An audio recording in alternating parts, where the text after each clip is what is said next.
నమస్తే, welcome to Pragathi media. నేను ఆదిత్య. 56 అంగుళాల ఛాతికి ఈ మధ్య దమ్ము తగ్గినట్టే కనబడుతుంది. ఎందుకంటే నేనే యుద్ధాన్ని ఆపేశానని ట్రంప్ అంటే దానికి నో అని ఇప్పటి వరకు చెప్పలేదు. ఎవరు ఆపలేదని మాత్రం సమాధానం వచ్చింది. ట్రంప్ ఆపలేదని మాత్రం చెప్పలేదు. రష్యా యుక్రెయిన్ యుద్ధం జరిగితే రష్యాతో మైత్రి, యుక్రెయిన్కు సానుభూతి, ఈ టూ ఫేస్ దౌత్య విధానాన్ని ఇండియా గత కొంతకాలంగా కొనసాగిస్తుంది. ఆ టూ ఫేస్లో కూడా ఒక ఫేస్లో ఇంటెన్సిటీ ఎక్కువగా ఉంటుంది, మరో ఫేస్లో తక్కువ ఉంటుంది. అంటే అక్కడ కూడా బ్యాలెన్స్ లేదు. అలీన విధానాన్ని ఎప్పుడో పక్కన పెట్టేశారనే చెప్పాలి. అంతా ఈ టూ ఫేస్ డిప్లొమసీయే నడుస్తుంది. ఇక లేటెస్ట్గా ఇరాన్పై ఇజ్రాయెల్ దాడి చేస్తే చెలరేగిన యుద్ధం విషయంలోనూ అదే టూ ఫేస్, ఒక ఫేస్ శాంతి కావాలంటుంది, మరో ఫేస్ చర్చలు జరుపుతుంటుంది. అంతేకాని ఈ యుద్ధం తప్పు అనదు. ఇజ్రాయెల్ ఇరాన్ మీద దాడి చేయటం తప్పు అని చెప్పదు. ఎందుకు? నరేంద్ర మోదీ ప్రభుత్వం విదేశాంగ విధానంలో ఆర్థికం ముఖ్యమా, నైతికం ముఖ్యమా అంటే ఆర్థికమే అని మనకు ఆన్సర్ వస్తుంది. ఎమోషన్ ముఖ్యంగా, సార్ ప్రమోషన్ ముఖ్యమా అంటే రెండోదే వినపడుతుంది. ఎగ్జాక్ట్లీ అదే ఇప్పుడు కూడా జరుగుతుంది. అసలు ఇజ్రాయెల్ ప్రధాని నేతన్యాహుకు మోదీ క్లోజ్ ఫ్రెండ్ అని బాగా ఎస్టాబ్లిష్ అయింది. ఎంత అంటే మనం వారి దగ్గర ఆయుధాలు కొనేంతగా, వారి పెగాసిస్ ఇక్కడ వాడుకునేంతగా. దాడి చేసింది ఇజ్రాయెల్ అయితే వారికి ఫోన్ చేసి మాట్లాడే ఫీల్ వచ్చింది, కానీ ఇరాన్ వాళ్లకు కాల్ చేసి సానుభూతి కూడా ఎక్స్ప్రెషన్ చేయలేని పరిస్థితి ఎందుకు వచ్చిందో అర్థం కావటం లేదు. పాక్ దాడుల్లో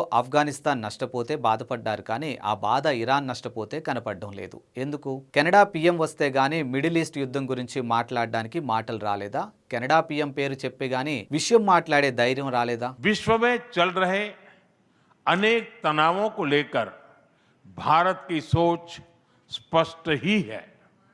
हमने सदैव शांति और स्थिरता बनाए रखने का आह्वान किया है, और जब दो लोकतंत्र साथ खड़े होते हैं तो शांति की आवाज और भी सशक्त हो जाती है। पश्चिम एशिया की वर्तमान स्थिति हमारे लिए गहरी चिंता का विषय है। भारत डायलॉग और डिप्लोमेसी के माध्यम से ఫ్రెండ్ నేతన్యాహుని ఏం అనలేకపోతున్నారా? ఒక విధంగా మోదీ ఇజ్రాయెల్కు వ్యతిరేకంగా నిలబడలేదు, అలానే ఇరాన్కు కూడా వ్యతిరేకంగా నిలబడలేదు, కానీ ఇరాన్కు మద్దతు మాత్రం చెప్పలేదు, సానుభూతి కూడా తెలియచేయలేదు. ఎందుకు?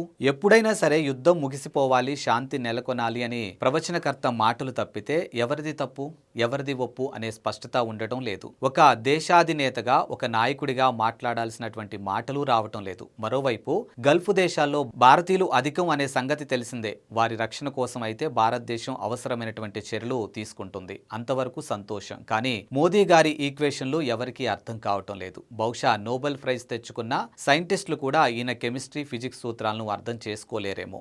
ఆ రేంజ్ లో నడుస్తుంది సర్ వ్యూహం. అదసలు వ్యూహమా లేక తప్పించుకునే ధోరణ అనాలో కూడా కాస్త కన్ఫ్యూజన్ వస్తుంది. ఒకప్పుడు మన్మోహన్ సింగ్ ని మౌనమని అన్న వీళ్ళు సెలెక్టివ్ మౌనం పాటిస్తుంటే ఏమనాలి? 75 మంది ఆడపిల్లలు ఇజ్రాయెల్ మిస్సైల్ దాడిలో చనిపోయారు ఇరాన్లో. మోదీ గారి దృఢంగా ఉంటారు కాబట్టి చలించలేకపోయారా? ఈ ఘటనపై ఖండన చెప్పలేకపోయారా? దోస్త్ నేతన్యాహును ప్రశ్నించలేకపోయారా?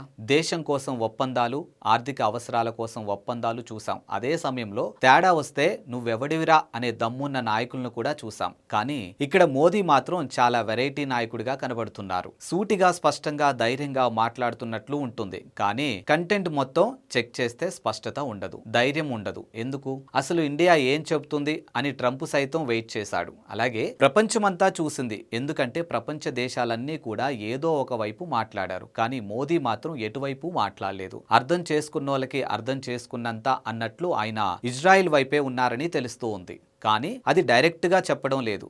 గబ్బర్ సింగ్ కితనే ఆద్మీ కితనే బుల్లెట్స్ అని అడిగితే భయపడుతూ చెప్పినట్లే ఉన్నాయి డైలాగులు. అది భయమా, నటన అంటే భయంతో కూడిన నటనలాగే ఉంది. ఎందుకు? గతం నుంచి సౌదీ, ఇరాన్తో పాటు గల్ఫ్ దేశాలన్నిటితోనూ ఏదో ఒక ప్రాజెక్టు రూపంలోనూ, మరో ఒప్పందం రూపంలోనూ సంబంధాలు భారత్కు బాగానే ఉన్నాయి. పైగా భారతీయులు ఆయా దేశాల్లో భారీగానే ఉంటున్నారు. అందుకే మనం వారితో సఖ్యతతో, బ్యాలెన్స్ విధానంతో ఉంటూ వచ్చాం. కానీ నేడు మోదీ అనుసరిస్తున్నటువంటి విధానం మాత్రం అలా లేదు. ఆ బ్యాలెన్స్ ని కూడా డ్యామేజ్ డ్యామేజ్ చేసేలా ఉంది. చెప్పాల్సినవి చెప్పకుండా సగం సగం మాట్లాడటమే మోదీ చేస్తున్నారు. ఎందుకు? సరిగ్గా చెప్పాలి అంటే ఎన్డీఏ ప్రభుత్వం యొక్క విదేశాంగ విధానం ఒక బిజినెస్ మ్యాన్ స్టైల్లో ఉందనే చెప్పాలి. ఎవరితో బిజినెస్ అవసరాలుంటే వారితో ఒక రకంగా, లేని వారితో మరో రకంగానూ నడుస్తుంది. ఇక బిజినెస్ అవసరాలున్న భారత్ ఏనాడు తన ఆత్మగౌరవాన్ని, ఆత్మాభిమానాన్ని చంపుకోలేదు. గతంలో తప్పును తప్పుగానే చెప్పేవారు, కానీ నేడు మన ప్యూర్ బిజినెస్ మ్యాన్ అలా చేయలేకపోతున్నారు. తప్పుని ఖండించలేకపోతున్నారు. సరే, కనీసం ప్రొటెస్ట్ కూడా తెలియజేయలేనంత పిరికిగా వ్యవహరిస్తున్నారు. ఎందుకు? ట్రంప్ మొన్న ఈ మధ్య కూడా తన ట్యాక్సుల పేరు చెప్తేనే భారత్ పాక్ యుద్ధం ఆగిందని చెప్పాడు. ఇక ట్రంప్తో మీటింగ్లు అవుతాయి, ఫోన్ కాల్ నడుస్తాయి, కానీ ఎందుకు అలా ప్రకటిస్తున్నారని అడగలేదు. కనీసం మాకు ఇబ్బందిగా ఉందని కూడా చెప్పలేకపోతున్నాడని అనుకోవాలి. లేకపోతే ట్రంప్ అలా ఎందుకు బిహేవ్ చేస్తాడు? వాడు వడ్డించేది భోజనం, వాడు దండించేది ట్యాక్స్ అన్నట్లయిపోయింది ఇండియా పరిస్థితి. కొంతవరకు ఔటర్ ఏంటంటే రష్యాను, యూరోప్ను చూపించి ట్రంప్తో బేరం బాగానే చేయగలిగారనే చెప్పాలి. కానీ ఇజ్రాయెల్తో ఇరాన్ మీద దాడి చేయించడం ఎలా కరెక్ట్ అని మాత్రం అడగలేకపోతున్నాడు. ఎందుకని? ఎవరి మీద కోపం వస్తే, ఎవరు తన మాట వినకపోతే ట్రంప్ దాడి చేయిస్తాడా? అది ఎవరు ప్రశ్నించలేరా? ట్రంప్ తన వ్యాపారం కోసం రకరకాల దేశాల మీద దాడులు, ఒత్తిళ్లు పెంచుతుంటే ఇది కరెక్ట్ కాదు అనే మాట కూడా చెప్పలేకపోతున్నారా?